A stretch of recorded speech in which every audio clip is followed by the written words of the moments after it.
உடலுக்கு ஒவ்வாத ஒரு பொருள், அதைத்தான் ஒவ்வாமை அப்படிம்பாங்க. இந்த உடம்புக்கு ஒத்து வராதது, இந்த உடம்பால ஏத்துக்கொள்ள முடியாத ஒரு பொருளுக்கு ஒவ்வாமை அப்படின்னு சொல்லுவாங்க. இந்த ஒவ்வாமை என்ன அப்படின்னு பாத்தீங்கன்னா, இப்போ ஒரு பொருள் கெட்டு போயிருச்சு. இந்த கெட்டு போன பொருளை நீங்க தெரியாமல குடிச்சிட்டீங்க அப்படின்னா, இந்த உடம்பும் என்ன பண்ணும் அப்படின்னா, இந்த கெட்டு போன பொருள் உள்ள போனுச்சுன்னா அது இந்த உடம்புக்கு பாதிப்பு ஏற்படும் அப்படின்னு இந்த உடம்பு முதல்ல ஐடென்டிபிகேஷன், முதல்ல இந்த உடம்பு கண்டுபிடிக்கும். இப்போ இந்த உடம்பு அதை கண்டுபிடிச்ச உடனே இந்த உடம்பு என்ன பண்ணும்னா அதை உடனே வெளித்தள்ள முயற்சிக்கும். அதுதான் வாந்தி. முதல் நிலை என்னன்னா வாந்தி. இது முதல் நிலை.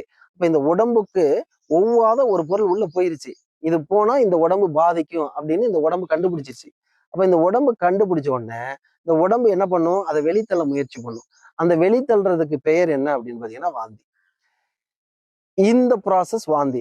இதுக்கு மேல என்னன்னா, நம்ம சாப்பிட்ட பொருள் இதுக்குள்ள இருந்துச்சுன்னா வாந்தியா வெளியில வரும்.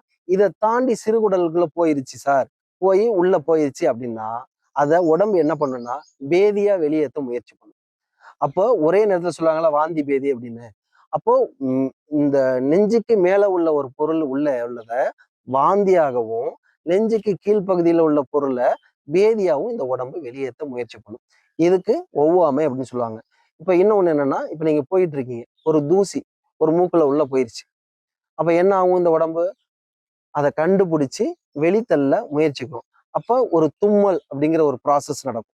அப்ப இந்த தும்மல் ஏன் வந்துச்சு, அந்நிய பொருள் இந்த உடம்புக்குள்ள போயிருச்சு. அப்ப இந்த உடம்புக்கு தேவையில்லாத ஒரு பொருள் இந்த உடம்புக்குள்ள போகும்போது இந்த உடம்பு அதை கண்டுபிடிச்சு வெளித்தள்ளுது இல்லையா, இதுக்கு பேர் தான் ஒவ்வாமை. அப்ப இந்த உடம்புடைய ஒவ்வாமை நல்லதா கெட்டதா அப்படின்னு பாத்தீங்கன்னா முழுக்க முழுக்க நல்லது. நாம என்ன பண்ணிக்கிட்டு இருக்கோம்னா இந்த ஒவ்வாமையை தடுத்துறோம். அதுதான் இங்க பிரச்சனை. இப்ப இந்த தூசி உள்ள போயிருச்சு அப்படின்னா என்ன ஆகும், லங்ஸுக்குள்ள போயிடும். இப்ப லங்ஸுக்குள்ள போனா பாதிப்பு ஏற்படும். அப்ப இந்த உடம்பு என்ன பண்ணும், உள்ள போன பொருளை வெளித்தள்ளி கொண்டு வரணும், ஆனா கொண்டு வர முடியாது. இப்ப உள்ள போயிருச்சு அப்படின்னா அங்க பாதிப்பு ஏற்படாம இருக்கிறதுக்காக நம்ம உடம்புல உள்ள வெள்ளை அணுக்கள் எல்லாமே அதை சுத்தி இறந்து பேக் பண்ணிடும், சளி மாதிரி. அப்போ சளி ஏன் உருவாச்சு, ஒரு வெளிப்பொருள் உள்ள போனதுனால. அப்ப அந்த ஒரு வெளிப்பொருள் உள்ள போகாம இருந்துச்சுன்னா அங்க சளி உருவாயிருக்குமா, ஆயிருக்காது. அப்ப இந்த உடம்பு தும்மல் அப்படிங்கிற ஒரு ப்ராசஸை கொண்டு வந்து அதை வெளித்தள்ளிச்சு பார்த்தீங்களா, அதுக்கு பெயர் தான் ஒவ்வாமை. அப்ப அந்த ஒவ்வாமை எவ்வளவு பெரிய ஒரு நல்ல விஷயம் பாருங்க. ஆனா அந்த ஒவ்வாமையை தடுத்ததுனால என்ன ஆகுது, உள்ள சளின்னு ஒண்ணு உருவாகுது. அதே மாதிரிதான் வாந்தி பேதி. இப்ப வாந்தி வரல, இந்த உடம்புல ஏதாச்சும் ஒரு வாந்தி சிம்டம்ஸ் இருந்துச்சுன்னா நம்ம உடனே மாத்திரையை போட்டு தடுத்துருவோம்.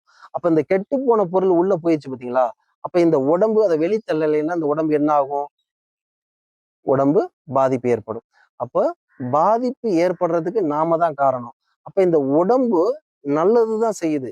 இந்த ஒவ்வாமைங்கிறது என்னன்னா இந்த உடம்புக்கு நல்லது செய்யக்கூடிய ஒரு பொருள். இந்த உடம்புக்கு எந்த ஒரு பொருள் ஒத்து வரலையோ அந்த பொருள் உள்ள போயிருச்சு, அதை நான் கண்டுபிடிச்சிட்டேன், அதை நான் இப்ப வெளியேற்றிக்கிட்டு இருக்கேன், அதுக்கு பெயர் தான் ஒவ்வாமை.